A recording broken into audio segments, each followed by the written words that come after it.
Hi there, welcome to Absolute Beginner Machine Embroidery. I'm your host, Sara Gallegos, and I will embroider just about anything I can get under the needle on my embroidery machine. I just think it's so much fun to experiment with different types of fabrics and materials and textures. I've embroidered on everything from thin metal to cork to even a fur coat. And today I want to show you how you can also easily embroider on burlap. You see a lot of burlap projects all over the place, and I happen to find a really pretty sparkly burlap, and I wanted to show you that it's really easy to work with. Don't be afraid of embroidering on a different textile like this, and we're going to create a cute little memo board. So this is a project that has very little sewing. It really is just the embroidery of the letters, and then all the rest of the project comes together just by creating the different layers that are stacked inside of a picture frame to give your memo board something to stick a little pin to. This is a really cute article that came out of Creative Machine Embroidery, and it was really fun to work with. So what I would like to show you first, of course, is our project here. It's got machine embroidered applique letters. Now you can pick any style font that you want. I have about a 2-inch font here. If you were working with a smaller picture frame, obviously you'd want to pick a smaller font because this would take up most of your memo board. And the article itself gives you all kinds of instructions on how to customize your project based on the picture frame that you found. So you could do a small one or you could do a big one, and all the instructions and steps are there for you. So I'd like to start by walking you through how I like to set up lettering in my machine, how I keep it all nice and straight, and we'll walk through those steps, and then I'll show you how to hoop the project. So here I am on my Destiny, and I'm going to go into embroidery. All of the letters for the word memo are programmed and saved into the machine. So I'm just going to pull those out of the machine memory. We'll start with an M and set. Now, you can see on my screen here that I have turned on a grid. I feel that when I'm working with lettering, having a 1-inch grid really helps me visually to be able to make sure that I keep all of my letters perfectly straight and perfectly spaced. Now, every time I bring a design into my machine, it puts it smack dab in the center of the embroidery field. Now, I will be stitching all of my letters vertically down the hoop, so I need to rotate them and move them around. So if I touch edit, I can find rotate, and you can do this on pretty much any embroidery machine. You'll find a rotate feature. And then I'm just going to move it up with the arrows. Now, I do have the ability on this machine to move designs using either a stylus or my finger, but I like to use the arrows because I know that I'm keeping it perfectly straight as it moves up. So it started off in the center, and I'm watching the design move straight up the screen, nice and perfectly straight. And if I do that with every single one of my letters, it will kind of guarantee that I keep them straight for embroidery.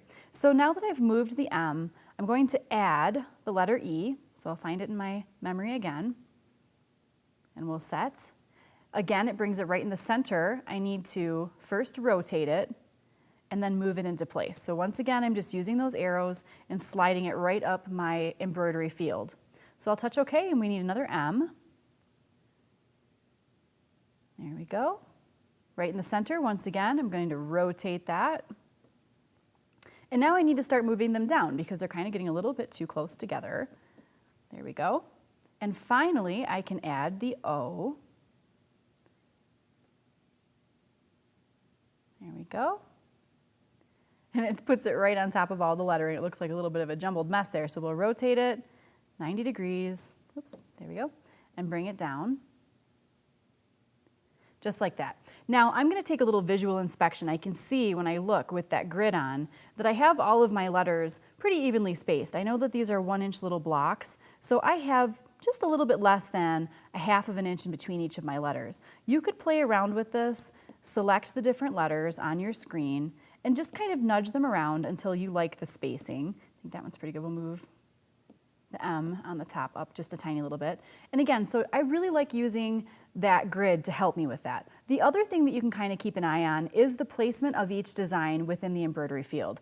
And we can see you've got the sizes here and also on the side here. So I know that my letters are 2.69 by about 2.54. That's the size of each individual letter. But when we look up here on the right side of the screen, it says 4.31 and 000. That refers to the positioning of the letters on the XY axis of the screen. So all of your embroidery designs are on this little axis within the center of the embroidery field.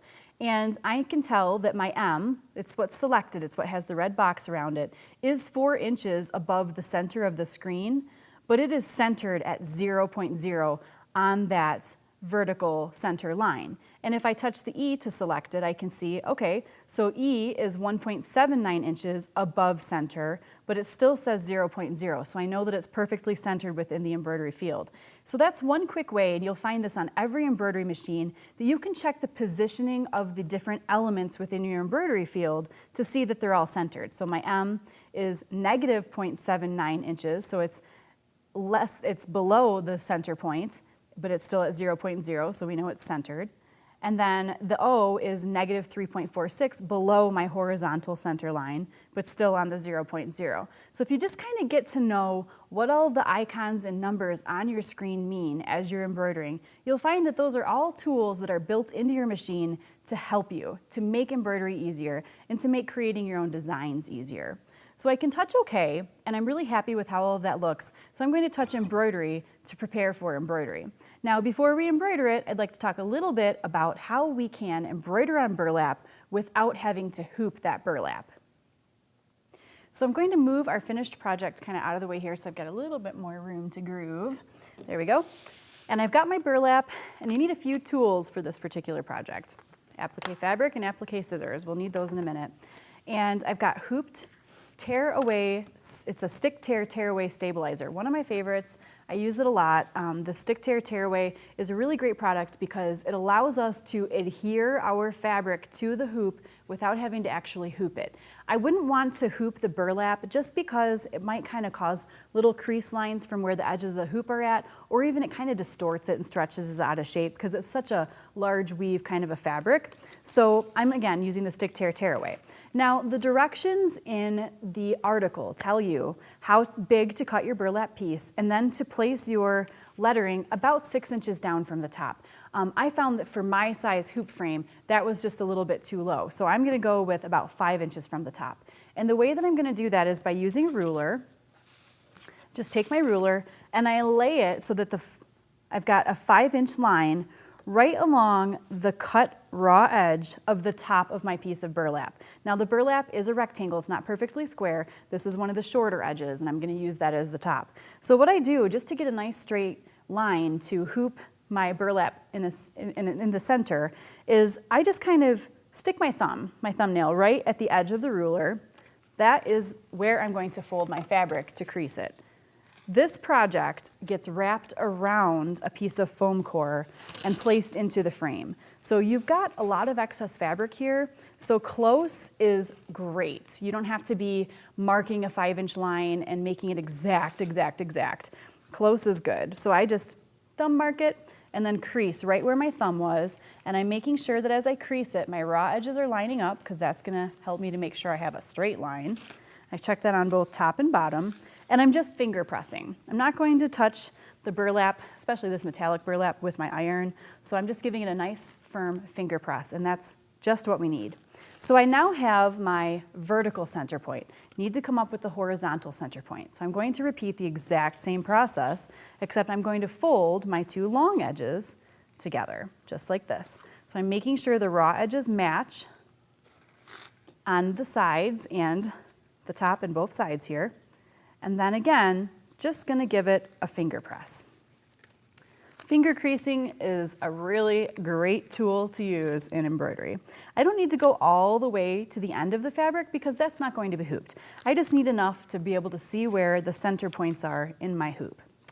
So now I have my vertical and horizontal centering marks. Next, I need to take away the paper from the stick tear away stabilizer. Now, stick tear away, if I flip this over, you'll see that one side is a soft fabric and the other side is a shiny paper. This comes off to reveal the sticky. And in order to take that off, you just need a stick pin. And you want a pretty sturdy stick pin, not a skinny, flat, bendy kind of stick pin. And what I'm going to do is just take my pin and run it right along the edges of my embroidery hoop. And this scores the paper. Then I'm gonna do an X from corner to corner, and I can reach in there with the point of my pin and just peel the paper right off, and that reveals the sticky. So you can reach right in there, grab the paper. Sometimes you get lucky and it comes off in huge chunks like that. Perfect, there we go. So we'll set that aside. put my pin away. So this is where the sticky is. Now, I'm going to position my burlap right onto the sticky. And what I'm looking for on pretty much every embroidery hoop, you're gonna find that there are what we call registration marks on the inner hoop. This is your inner hoop ring, and at the center, both vertically and horizontally, you will find little elevated registration marks. And that's what I wanna line up those crease marks with. So I've got the crease marks on my fabric, and I'm making sure that they line up with those registration marks.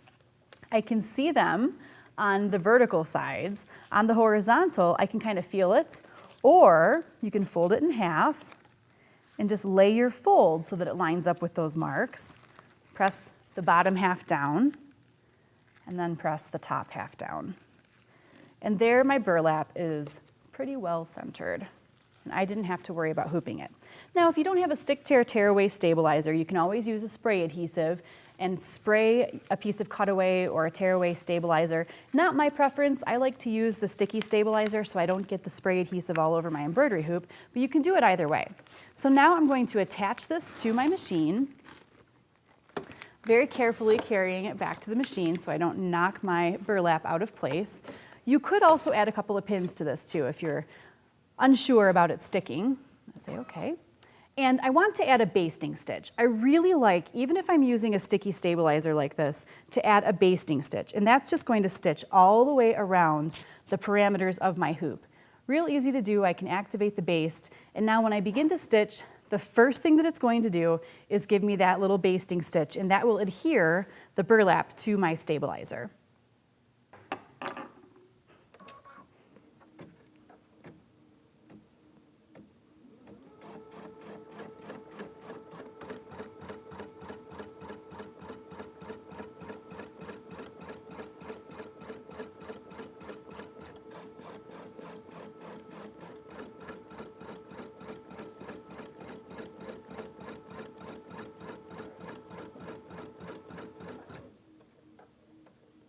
So now that the burlap is both adhered and stitched to the stabilizer, I'm ready to start. And the first thing it's going to do, this is an applique font. So it'll be the placement stitch for my applique fabric. My machine has just shown me exactly where to position my applique fabric. I'm going to place it right on top of that, making sure that it covers all of the stitching lines. And now it'll do the tack down stitch.